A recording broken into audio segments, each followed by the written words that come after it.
Of கேஜியில் mutton biryani எப்படி செய்கிறதுன்னு பார்க்கலாம் வாங்க. ஹோல் கரம் மசாலா, பட்டை, லவங்கம், ஏலக்காய், அன்னாச்சி பூ, ஸ்டார் இதெல்லாம் சேர்த்துக்கோங்க. 2 மீடியம் சைஸ் பெரிய வெங்காயத்தை நீட்டு வாக்கில் அரிஞ்சு அதையும் சேர்த்துருக்கேன். ஆயில் ஆட் பண்ணியிருக்கேன். ஆயில் ஆட் பண்ணி நல்லா வதக்கிக்கோங்க. ஆனியன் எவ்வளோக்கு எவ்வளோ ப்ரௌனிஷாக வருமோ அவ்வளோக்கு அவ்வளோ அரோமா நல்லாயிருக்கும், பிரியாணியோட அரோமா நல்லாயிருக்கும்னு சொல்லுவாங்க. அதுக்கப்புறம் 1/2 ஸ்பூன் மஞ்சத்தூள், 1/2 ஸ்பூன் சில்லி பவுடர் இதையும் சேர்த்து ஆட் பண்ணி நல்லா வதக்கிக்கோங்க. தக்காளி வந்து 3 மீடியம் சைஸ் தக்காளி எடுத்து நீட்டு வாக்கில் அரிஞ்சு சேர்த்துருக்குறேன். புதினா, கொத்தமல்லி, 3 பச்சை மிளகாய் கீரி ஆட் பண்ணிக்கோங்க. அதுக்கப்புறம் இஞ்சி பூண்டு பேஸ்ட்டு 2 ஸ்பூன் ஆட் பண்ணி நல்லா எல்லாத்தையும் சேர்த்து நல்லா வதக்கிக்கோங்க.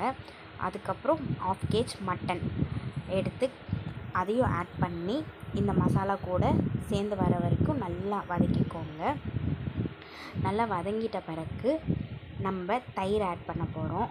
1/2 கேஜிக்கு வந்து 50 கிராம் தயிர் போதுமானது.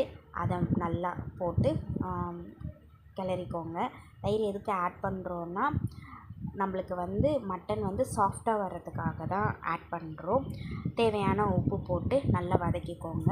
வதக்கிக்கிட்டு மட்டன்லேருந்து தண்ணி வரும், அதனால தட்டு போட்டு மூடி கொஞ்சம் நேரம் வச்சுருங்க.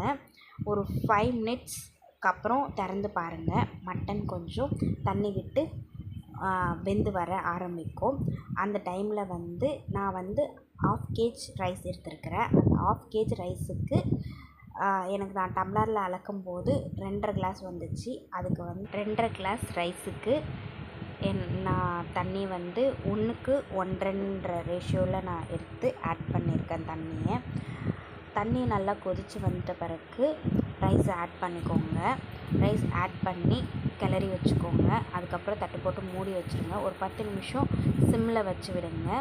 சிம்மில் வச்சுட்ட பிறகு பிரியாணி கொஞ்சம் வெந்து வரும். தண்ணி வத்திருச்சான்னு பார்த்துட்டு அதுக்கு மேலே தம் போட்டுருங்க. தம் போட்டு ஒரு 10 நிமிஷம் அப்படியே வச்சு எடுத்தோன்னா சுட சுட பிரியாணி ரெடி.